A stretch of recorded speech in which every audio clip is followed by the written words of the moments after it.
Pitfalls and traps. So we talked flippers a little bit of a pitfall or trap there.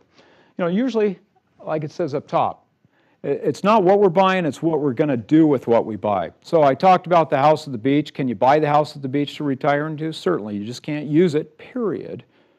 There cannot be any benefit to you until it's been taken out of that account. So when we have people and go buy a place, maybe the kid's gone to college somewhere and they want to buy a place for the kid to live in. Can't do that, all right? Can we buy the place in Sun River? Yes, we can buy the place in Sun River. We just can't use it. So we start looking at disqualified parties and who is not a disqualified party in these transactions. And it's sort of interesting because in 1031 world, you've got ascending, descending relatives, blood relatives, and entities you own a controlling interest in. The IRA world's a little different. I could loan money to my brother. My brother could loan money to me. I could loan money to my in-laws, that type of situation. But I can't have money loaned. I can't loan my IRA money. My IRA can't loan me money. I can't loan mom money. She can't loan me money. With that said, we have transactions where we can sort of work around to make something happen in certain circumstances. So we get the good tax and legal people in play. Maybe we can work around some of these things. But in general, you don't want to be dealing with disqualified parties in these transactions. So if you personally, I got a call yesterday, person has a home, they'd like to pay off the loan on their home using their retirement account. They can't do that. Can I make a loan with the IRA money? Can I buy paper with an IRA? Certainly. I just can't do that with a disqualified member. So a corporation you own a controlling interest is also a disqualified member. So we talked about personal use, up, down, certain family members. I think that the last asterisk right above UBIT sort of says that IRA cannot acquire property for personal use, present or future translation, keep the IRA transaction away from the parents and the kids, the grandparents and the grandkids, etc. Just think of it this way, it's not yours.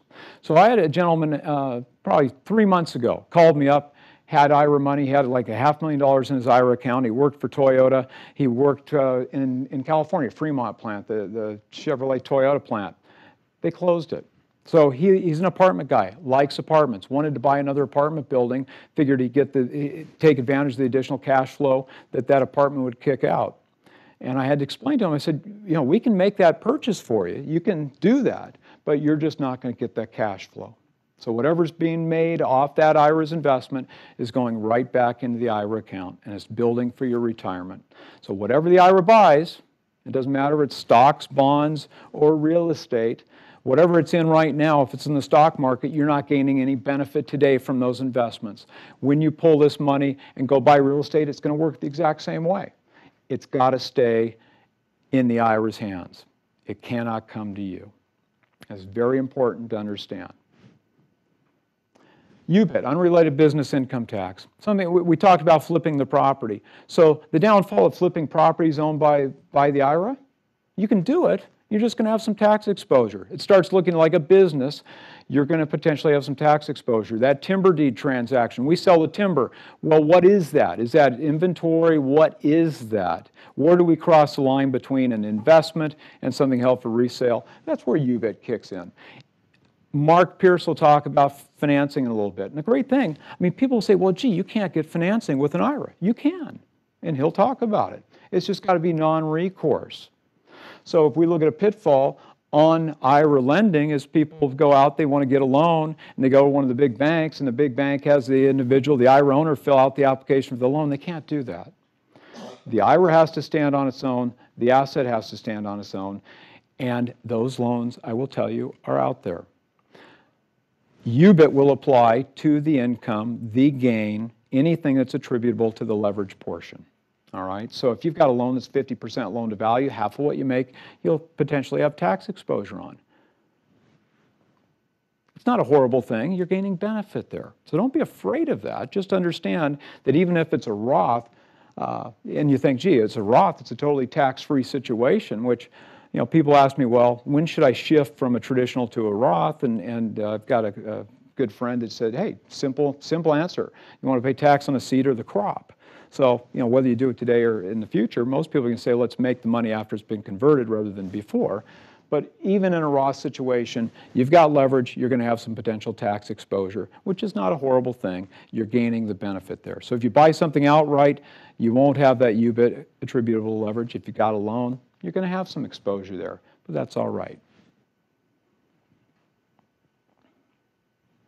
I told you, you get out of here, you know how to do it, right?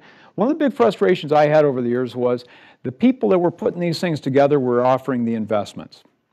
So, let's say I'm a broker and you want to buy a piece of property from me, and I send you off to Harry, and Harry says, yeah, I'll help you get this thing handled. Next thing you know, you're going to buy some other deal that you really didn't even want to buy. We wanted to be here, we wanted to be able to offer the opportunity to make these things happen, and we wanted to do it in a situation. We don't offer investments. I don't offer investment advice. We just offer you the vehicle to get where you want to go on this. So if you look at what it takes to put one of these deals together, if we're talking about just a regular IRA, it's really simple. All you're going to do is fill out an application with a custodian that offers self-directed accounts. That's a basic account. You're going to fill out that application. There's going to be a form that's a transfer authorization form that you'd fill out. It's going to ask who's got your money currently, what's it in, and you're going to sign an authorization form that allows that custodian to contact your current custodian and transfer whatever funds you want. It's not an all or nothing situation either.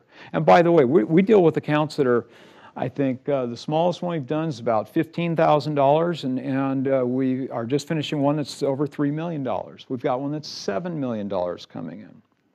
Okay, these people like real estate. Okay, the person with the $15,000, they went out and bought a piece of dirt. The $3 million person bought an office building. But if we look at what they're doing, we always start with this basic account setup. We're going to transfer the funds from your current custodian to a new custodian that allows self-direction. All right? With that said, 99% of the people we work with use this structure. We call it checkbook advantage. And what we're going to do, we're still going to transfer the funds from the current custodian to the new custodian.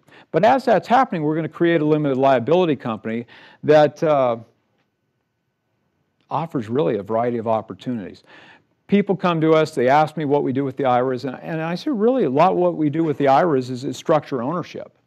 Because I've dealt with car dealers where we've got maybe a dozen people in that dealership that want to go buy real estate, and we've got a question. Do we want to put all those 12 into one LLC, or do we have 12 different LLCs? And it all really comes down to what their objectives are in the future.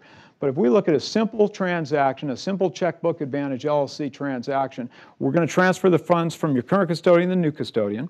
Same time that happens, we're going to create a limited liability company. All right? As soon as we've created that limited liability company, we're going to give the IRA owner, you if you're the IRA owner, we're going to give you the articles of organization, we're going to give you the documents for that LLC, and you're going to go down to the bank of your choice and establish a business checking account in that LLC's name. After that account's been established, we are going to direct the custodian to make a single investment. That investment is in the shares of the LLC. That funds the bank account, and now for you to go buy a piece of property, you literally go write a check. So you're negotiating a purchase, you need a check for earnest money, you write a check. You go to close on the property, you write a check. Pretty simple transaction. So once again, the flow is this. The money's going to go from custodian to custodian, custodian to LLC's checking account. And then from there, it's going to go where it needs to go.